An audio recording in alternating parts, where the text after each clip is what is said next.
been a chaotic day. It all started in the city's Hyde Park neighborhood and ended here near the Evanston area. Overall, 7 people were shot and 5 dead, according to Chicago police. Those numbers still rolling in as some of those people are in critical condition. Right now, investigators trying to piece together exactly why this gunman opened fire at so many locations across the city and killed innocent people. Police have been out to this home here behind me in Algonquin, now covered in crime scene tape, 13 times in the past for a variety of issues, including on Friday, they say, just hours before this murder for a domestic incident. Now tonight, you can hear the buzz of generators here in this neighborhood in Dyer as residents are still without power. No word yet on when power will be restored. I just checked in a short time ago with fire officials who tell us once again no injuries have been reported, but they will be back out when it gets light out in the morning to assess the damage. Very tense, and now what's left behind is complete destruction here. We're talking police cars lit on fire, windows smashed, and take a look right here. This is the State and Lake restaurant attached to the Witt Hotel right here in the Loop.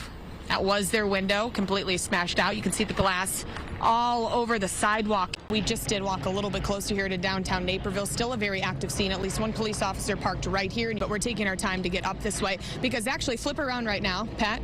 This Walgreens here in the corner, we'll walk toward it a little bit. They are breaking into that Walgreens right now. We're gonna watch as these police officers roll up. That group just ran past us and said, let's start looting, and ran right into that Walgreens. They just kicked open the door, and here comes a heavy police presence. So this is all happening live right now. This is here on East Wacker. I'll step out of the way. You can see as we walk down, one window's okay, and that's about all that's left. Everything else has been smashed in over here, and people have also tagged the area here with graffiti. This is the Fifth Third Bank. Police telling us the woman was sitting in her car in the Wendy's parking lot when she was surrounded and shot at least one time. Those suspects still on the run. Take a look at this. Tonight, Kenosha left in the national spotlight as they try and clean up. Hundreds of protesters taking the streets once again, calling for the defunding of Chicago police, marching right near one of the Chicago police training facilities. There were so many police officers from dozens of agencies all around the state, federal agencies as well, and many of those people are now leaving the scene, which is good news for the people in this community. But as they come outside and try to figure out exactly what's happening, they're waiting for more information from police, and that includes neighbor Natalia. So thanks for talking with us. And there were dozens of police officers from all across the state of Illinois out here in Aurora. The entire area and neighborhood completely shut down. Throughout that chaos, neighbors tell me they were doing everything they could to find their own loved ones, hoping they were okay.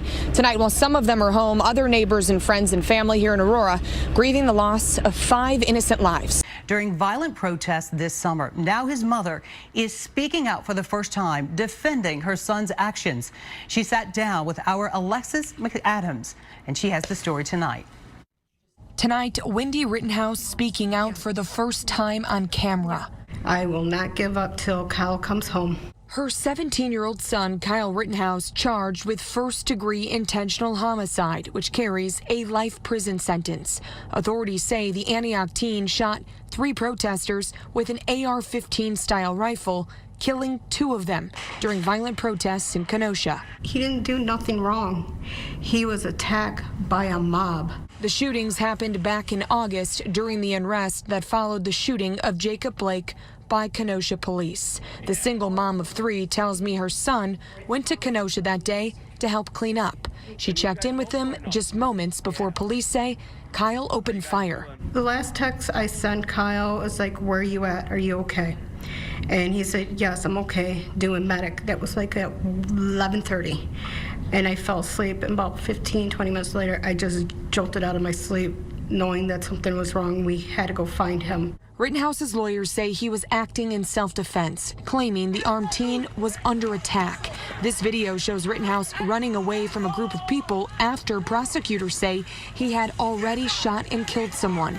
The video clip shows Rittenhouse falling down before firing his AR-15 again. If he didn't have that gun, he would have been dead.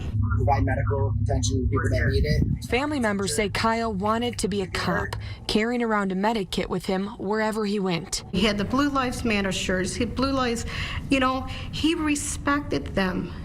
He's respected the law enforcement. Miss Rittenhouse pushing blame on city and state leaders, who she says let the situation get out of control. Rittenhouse was staying at this juvenile detention center behind me, but has since been extradited back to Wisconsin. He'll have to post $2 million cash bond to get out of jail. His family plans to post that very soon. Reporting in Vernon Hills, I'm Alexis McAdams, ABC 7 Eyewitness News. Good evening. Absolutely historic as we wait for that vaccine to make its way here to Chicago. Tonight, hospitals gearing up to give the first doses of that COVID-19 vaccine. Here at Rush University Medical Center, employees could get that vaccine as soon as tomorrow. Tonight, vials of the COVID-19 vaccine on the move, heading to first responders on the front lines of the pandemic. The precious cargo left the Pfizer facility in Michigan this morning, loaded onto trucks and planes, then shipped nationwide. I'm moved by the impact of science. I'm moved by the impact that we can have for patients around the world. And I think this vaccine today gives us the promise and the light at the end of that tunnel. 2.9 million doses of the freezer-packed vaccine slated to arrive in all 50 states this week. Tracking and security of this vaccine top of mind. In the air, the FAA giving priority clearance for planes carrying the shipments. Out on the roads, shipments will have escorts. Pfizer itself is putting a tracking device in every package. Tuesday and the rest by Wednesday. Once out of the shipping container, every second counts. Within 90 seconds, the vaccine needs to be moved into these special freezers or put into a standard refrigerator to thaw, where it can stay for up to 5 days. When it's out of the refrigerator, a vial is quickly diluted into 5 doses that must be injected within 2 hours or it spoils. Mama Sani says he's cautiously optimistic. It seems to be going according to plan at this point. Now, Illinois is getting more than 100,000 doses of this vaccine. Right now, state health officials and county health officials across the state of Illinois trying to figure out exactly how they will distribute this vaccine.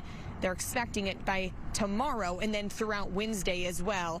More than 23,000 doses will come here to the city of Chicago. The city of Chicago has their own rollout plans. We're live at Rush University Medical Center. I'm Alexis McAdams, ABC 7 Eyewitness News. It is new at 5. We are hearing from the family of an Aurora woman shot and critically injured during a carjacking at a restaurant parking lot in Aurora on Saturday afternoon. As Alexis McAdams reports, her relatives are asking for the community's help as the investigation continues to find the men responsible. Tonight, Kim has more surgeries and possible paralysis. The mother of two says she gave the carjackers what they wanted, and they shot her anyway. They walked up to the car, and she happened to look up, and all of a sudden one pulls open the passenger door and puts a gun right up to her head. And she basically said, please don't do this. And, you know, the guy says, get out. So she said, fine. And as she was getting out of the car, another guy was pulling her out of the car, and they shot her in the back. Those were the moments that unfolded in the parking lot of this Wendy's in Aurora on Saturday afternoon, when Kim Wybring was carjacked, shot, and left in critical condition. She was in the parking lot all by herself, and when they shot her, and she, you know, just threw out in the parking lot like a piece of garbage. And ironically, because one of the Wendy's workers happened to look out and see her flailing her arms and screaming, that's the only reason they found her right away. Kim was shot in the lower back, the bullet still lodged in her spinal cord. Right now, the 47-year-old has damaged vertebrae and doesn't have feeling below her waist. Her family tells me doctors are not sure if there will be permanent paralysis. This is the kind of thing that everybody says happens to somebody else. And then when it happens to you, it hits hard. Very hard. Investigators say just an hour before Wybring was carjacked, the same crew stole another car in DeKalb County, one of a few suburban carjackings that happened over the weekend. We are starting to see them pop up in the area, and it is concerning. Wybring is a mom of 2 boys, both wondering when they'll be able to see her again. We're asking her to get her superpowers up. As she undergoes more surgeries, her family asking others to stay on alert. Pray for Kim and also be very vigilant. The 3 offenders who carjacked and shot Wybring have not yet been found. Investigators also working to track down her stolen car.